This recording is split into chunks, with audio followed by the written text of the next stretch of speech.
লক্ষ্মীপুর জেলায় যতগুলো কাজ হয়েছে আমরা দেখেছি প্রত্যেকটা কাজে যদি 5টা কাজ হয়ে থাকে তার মধ্যে 3টাতে অনিয়ম হয়েছে, 2টাতে হয় না, এরকম না। 5টা কাজ হয়েছে, 5টা কাজে আমরা দেখেছি যে তারা অনিয়ম করে যাচ্ছে।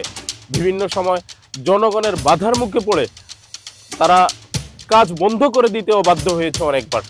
এর মধ্যে দিয়ে চলছে লক্ষ্মীপুরের বিভিন্ন রাস্তা এবং নির্মাণ কাজগুলোর সংস্কারের কাজ। আমরা আছি এই মুহূর্তে লক্ষ্মীপুর জেলার 9 নং উত্তর জয়পুর ইউনিয়নের চৌপল্লী থেকে পদ্মপুকুর পাড়ের যে রাস্তার সংযোগ, সেই রাস্তার মাঝামাঝি অবস্থানে আছে। এই রাস্তার কাজের সংস্কারের জন্য টেন্ডার হয়েছে এবং এই রাস্তার সংস্কারের কাজ অব্যাহত আছে। এখন কার্পেটিং এর কাজ চলছে। এরপরে এখন কার্পেটিং এ এসেও তারা বিভিন্ন অনিয়ম করে যাচ্ছে। রাস্তার কাজ কিন্তু জনগণ অলরেডি বন্ধ করে দিয়েছে। আমরা যদি আপনাদেরকে ছোট্ট একটা জায়গা দেখাই, গতকালকে এই রাস্তাটা কাজ করা হয়েছে, আপনারা দেখেন কি অবস্থা, এখন একটা দিনও যায় নাই।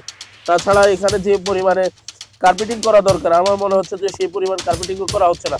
সাধারণত আমরা জানি যে 1 থেকে 1.5 ইঞ্চি কার্পেটিং করা হয়, এখানে আমার মনে হচ্ছে হাফ ইঞ্চির বেশি হবে না।